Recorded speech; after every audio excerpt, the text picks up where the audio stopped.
Olá, pessoal!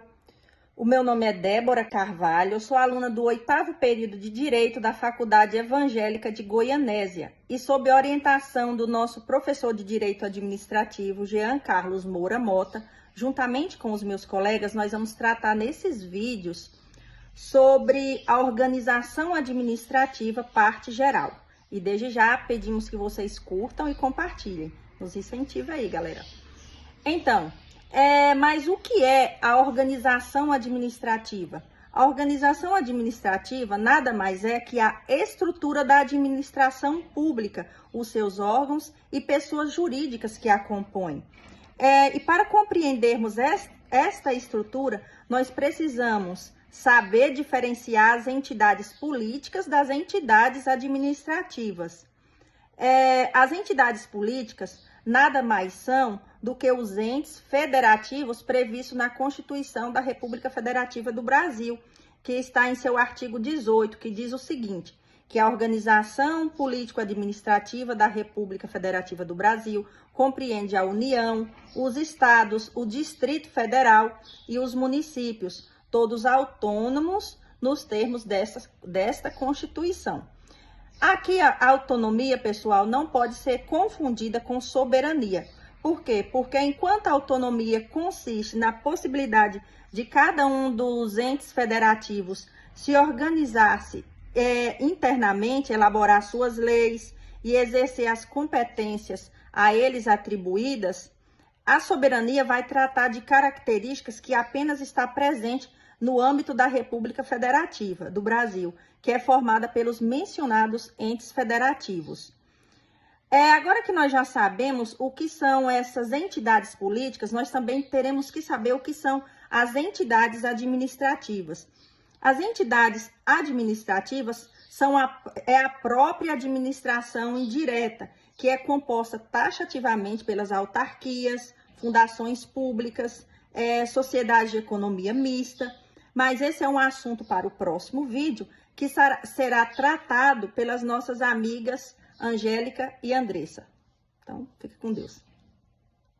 A organização administrativa direta é um dos pilares da administração pública que desempenha um papel fundamental na execução das políticas estabelecidas pelo governo central. Ela se refere à estrutura governamental na qual as entidades públicas exercem suas funções diretamente e sem intermediários. Isso envolve órgãos e entidades que fazem parte do núcleo central do governo, como os ministérios e as secretarias, que executam tarefas e políticas governamentais sem a necessidade de entidades autônomas ou descentralizadas. Eu vou falar agora sobre exemplos de órgão da administração direta a nível federal, que é a Presidência da República e seus ministérios, Congresso Nacional e Supremo Tribunal Federal. Outro exemplo de nível estadual, que contém o governo estadual e suas secretarias, Assembleia Legislativa, Ministério Público Estadual e o Tribunal de Justiça. De nível municipal, é a Prefeitura e suas secretarias, Câmara dos Vereadores e o Procurador do município.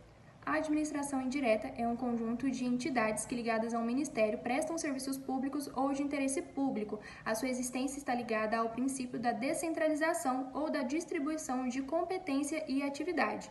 Quando não se quer realizar uma determinada atividade com os seus próprios órgãos, eles transferem essa competência a outras entidades. Essas entidades podem ser autarquias, fundações públicas, empresas públicas ou sociedades de economia mista. Em uma autarquia, ela é uma pessoa jurídica de direito público que é criado por lei com capacidade de desempenhar atividades que são próprias do Estado. Logo, a criação ou até mesmo a sua extinção é por meio de lei específica de competência do presidente da República, conforme a nossa Constituição, e aplica-se por simetria ao governador e ao prefeito. Já as fundações têm como característica a personificação do patrimônio, cuja finalidade nunca é lucrativa. Cabe à lei complementar definir as áreas de atuação dessas fundações, porém, elas devem ser sempre destinadas a atividades de interesse social, como educação, saúde, pesquisas e esporte, entre outras. Já as empresas públicas, elas são jurídicas de direito privado e elas são criadas por autorização legal, sob forma jurídica adequada à sua finalidade. elas podem exercer atividades gerais de caráter econômico ou, em certas situações, prestação de serviço público. O patrimônio da empresa pública é integralmente detido pela União, Estados, Distrito Federal e municípios. Como exemplo dessas empresas temos os Correios, a Caixa Econômica Federal e o Banco Nacional de Desenvolvimento Econômico e Social. Já a sociedade de economia mista, elas são pessoas jurídicas do direito privado e por isso elas são criadas por autorização legal. Como regra, elas podem exercer a exploração de atividades gerais de caráter econômico e, em algumas situações, a prestação de serviços públicos. Embora essas empresas possam estar sob qualquer forma do direito, as sociedades de economia mista são sociedades anônimas. Como exemplo, temos o Banco do Brasil e também a Petrobras. Vamos compreender um pouquinho agora sobre a nossa administração indireta. Vamos trazer exemplos aqui práticos para a gente poder compreender melhor. João, era um rapaz que tinha muitos afazeres, tinha muitas leis para poder estar regindo, para poder estar observando, para poder estar criando, e sentia uma sobrecarga sobre ele com tanta coisa que ele tinha para fazer. Pensando bem, ele resolveu fazer uma descentralização. O que seria? Aglomerar mais pessoas para poder ajudar ele a cumprir isso tudo que era demandado a ele. Quem é nosso João? Nosso Estado, nosso Estado público, que é o nosso Estado PGD público. Com isso, houve a descentralização. João trouxe novas pessoas, novas entidades para poder fazer a parte dele extra. Como assim aconteceu, Luiz? Após isso, João criou a lei que criou a autarquia, que é o nosso exemplo prático de INSS. Mas, porém, com isso, todos esses entes tinham coisas que eram obrigatórias eles a obterem. Por exemplo, nossa prévia legal, finalidade específica, a nossa personalidade jurídica, entre outras. Então, a lei criou o nosso INSS, porém, ela deu a autorização dessas outras. Ela não criou, mas deu a autorização dessas outras. Vou ler para vocês um artigo, que é o nosso artigo 37, que diz: somente por lei específica poderá ser criada autarquia e autorizada a instituição de empresa pública, de sociedade da economia mista e de fundação, cabendo à lei complementar neste último caso e definir as áreas de sua atuação. Após criar a autarquia, a lei veio aceitar essas novas aqui, que seria a nossa função pública, que um exemplo dela é a FUNAI. Além disso, a empresa pública, que um exemplo dela é a data prévia, que eu acho que todo mundo já tem aí um conhecimento maior. Após isso, fez a nossa sociedade, que é de economistas, que o exemplo dela prático e visto é a Petrobras. Com isso, eles tinham que reger todas essas normas aqui. Eles tinham que ter uma previsão legal, uma finalidade específica, uma personalidade jurídica, um patrimônio próprio, uma receita própria. E, além de tudo, não ser subordinado à alienação direta, que é uma vinculação com supervisão supervisão ministerial. Após ele cumprir todos esses deveres dele, eles seriam, então, um ente. As características da personalidade jurídica. Conforme a expressão do artigo 4, inciso 1 do Decreto de Lei de 2000, a administração direta constitui serviços integrados na estrutura administrativa da Presidência da República e dos Ministérios. Portanto, os órgãos da administração direta não têm personalidade jurídica própria, pertencem à União, Estado, Distrito Federal ou município. São criados por lei para auxiliar o chefe do poder e regerem-se pelo regime jurídico de direito público, patrimônio, orçamento, finanças, fiscalização, contabilidade pessoal, em licitação, na contratação de obras, serviços e compras, responsabilização e controle.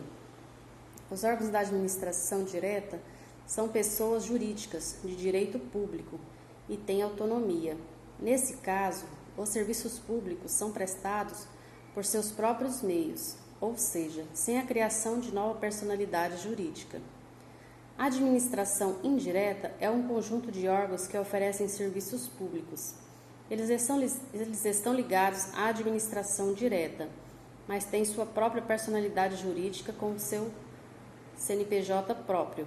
Essas entidades independentes são criadas devido à complexidade das funções do Estado e à necessidade de flexibilidade na prestação de serviços públicos, visando melhorar a eficácia e a eficiência das atividades administrativas e serviços coletivos. Mesmo sem hierarquia, esses órgãos são sujeitos ao controle e fiscalização do Estado.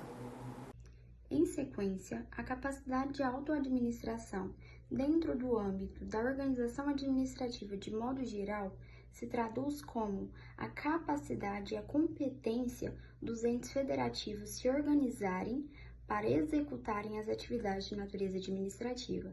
Só que para tal organização é necessário levar em consideração a divisão constitucional, que vinculado a esta está o princípio da separação dos poderes, para que essa organização e execução se dê da melhor forma possível. Olá, meu nome é Alice, vou falar sobre as técnicas administrativas. Temos a concentração, a desconcentração e a descentralização. A concentração é uma atividade administrativa que pode ali ser desempenhada de forma concentrada ou desconcentrada. A gente trata de uma situação que apenas é possível uma vez que uma atividade administrativa sem que haja necessidade de uma criação de órgãos, ou seja, ela só cumpre as competências ali por intermédio de órgãos públicos e despersonalizados. Já a desconcentração, ela é por meio da qual são criados os órgãos públicos, sendo as atividades ali desempenhadas de forma especializadas e por meio de órgãos integrantes de uma mesma entidade superior.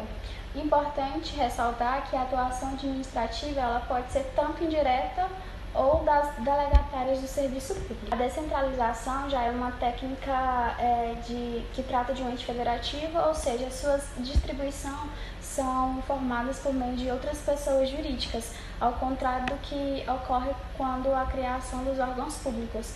Ela não tem poder hierárquico ou é subordinada. A atuação indica indireta ou uma delegatária de serviço público.